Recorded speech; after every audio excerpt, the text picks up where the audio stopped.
Hi, I'm Cash with CashedOutCars, and in today's video we're going to be going over common problems that come up on these Volkswagen GTIs. So this is going to focus mostly on the Mark 5 generation, and some of these problems also relate over to the GLI, since the GTI and the GLI are basically the same car. So when you're buying one of these cars, look out for these problems, know that they could come up, and just keep them in mind. Now we're going to go ahead and pop the hood so I could tell you some engine and drivetrain related issues. The first, which is one of the more major issues with these cars, specifically on the earlier cars which have the FSI engine, is the cam follower wears out, and the cam follower rides along the intake cam and pulses your high pressure fuel pump, which is right here. And sometimes the metal of the cam follower wears through, which ends up killing your fuel pump or your intake cam and ends up being a big problem. So to check that, there are plenty of good tutorials on YouTube, but you basically pull off your fuel pump and take a look at the follower and see if there's excessive wear. So like I said, that could get expensive if that fails. Another thing that goes wrong with these engines is the PCV valves fail and clog up. And the way to check to see if yours is good or not is to remove your oil filler cap while the engine is running. And if your valve is good and you start to pull off the cap, your engine will run like crap. So as you can see here, mine starts stuttering and spitting, and it really doesn't like it having the oil cap off while running, so you know that my PCV valve is good in this car. An additional common problem that comes up with the engines of these cars is the ignition coil packs, and those are these bad boys right here. Mine have been replaced because this car was misfiring previously. Now, if your car is misfiring, you'll probably feel it when you get on power. It won't be smooth and it won't have as much power because you won't be firing on all cylinders. And to check this, you could scan your car and check to see if any codes come up that suggest that your ignition coil packs are failing. Another thing that's really a maintenance item, but it could become a big problem if you don't keep up on it, is your timing belt and water pump. So these engines are interference engines, which means if your timing belt jumps or breaks, you're going to have valves in the top of your pistons, which is going to be very expensive. It's going to be a pain, and you're basically going to need a major rebuild or a new engine. So make sure that you keep up on your timing belt because, like I said, if it breaks or jumps, there will be problems. Another thing that comes back to the high pressure fuel pump is, since these engines are direct injection, which means fuel is sprayed directly into the combustion chamber, there's a lot of carbon buildup that often happens on the valves, and basically your whole engine gets gummed up. You'll be losing some power, you'll be losing some efficiency, and the engine won't be running as well as it should. Now, you could check this by going in and actually looking at your valves and seeing if there's carbon built up on them. And they do make kits to basically blast that carbon off, clean your engine, and just make sure that's running in tip-top shape.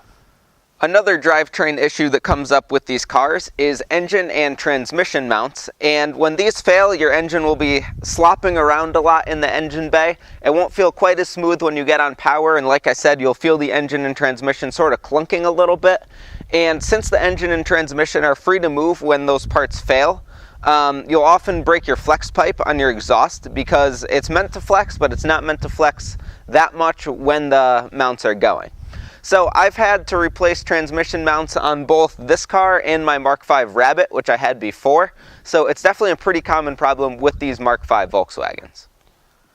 Another thing is these engines do tend to burn a decent amount of oil. I burned about a quart of oil in 2,000 miles, which is actually a lot less than some people are reporting. Some people are reporting a quart every 1,000 miles. And once again, people say this isn't a huge problem, but it is something that does come up, and Volkswagen actually says that that much oil consumption is pretty normal. And a final engine-related problem with these cars, especially the earlier ones once again, is the diverter valve, which controls how much boost is going into your engine, fails. And the earlier ones weren't really super capable of holding boost, and they would wear out. So if you feel like your car's down on power and you feel like it's not getting the boost that it should be, check your diverter valve. They make a lot of kits to upgrade them or even replace them with a newer OEM option that is much better than the ones that come in these earlier FSI engines. In terms of transmission, the 6-speed manual transmission is actually a very reliable option in one of these cars. However, the clutches could only handle up to about 250 foot-pounds of torque, so if you plan on tuning one of these heavily, definitely expect to replace the clutch. The DSGs, which is Volkswagen's dual clutch transmission, is supposed to be a little bit less reliable and does require a lot more servicing than a manual transmission. And also the electronic control units that control the DSGs often fail and end up very expensive. So do keep that in mind when you're buying a car. I love driving the 6-speed, but my parents also have a DSG car, and they're both great. Just know that the DSG could end up being a little bit more money, and that if you're going to tune a standard car, that you will probably have to replace the clutch. Now, moving to the interior of the car here, there are a couple problems that often come up on these Mark V Volkswagens, which is included with the GTI. And the first is the soft touch coating on these cars that they put on like near the radio and basically on everything you touch. Tends to wear out, specifically if a previous owner or if you use like hand lotions and stuff like that. It really wears out the coating and it peels off and just really doesn't look too great. Another thing that's pretty common is the headliners tend to sag in these cars. This one's actually really good, which I'm super happy about. It's still up and it looks perfect. But in the previous Mark V I had, I did have headliner sag problems, so just look out for them. In terms of body and suspension on these cars, the biggest thing that comes up, at least that I've seen, is rust. Now, these cars get really common rust right over the front wheel arches on the fenders. The rockers, both front and rear, get a lot of rust, and the hatch right below the emblem also gets a lot of rust. So definitely look out for rust on these cars because it could be a real hassle to fix, and it'll end up to a car that eventually won't be structurally sound, so just keep that in mind. Do know that Volkswagen does have a pretty good rust warranty, but I bought this car used and it was out of warranty, so I had a lot of rust that I had to fix myself. In terms of suspension on these cars, they're actually pretty good. The shocks and struts do get tired, but that's to be expected as cars age. People actually report a lot of problems with their rear shocks wearing out quickly and leading to excessive tire wear, but I haven't had that on my car. I did have the fronts go on both this car and the previous Mark V that I owned. And another semi-common problem that once in a while comes up is the coil springs actually break.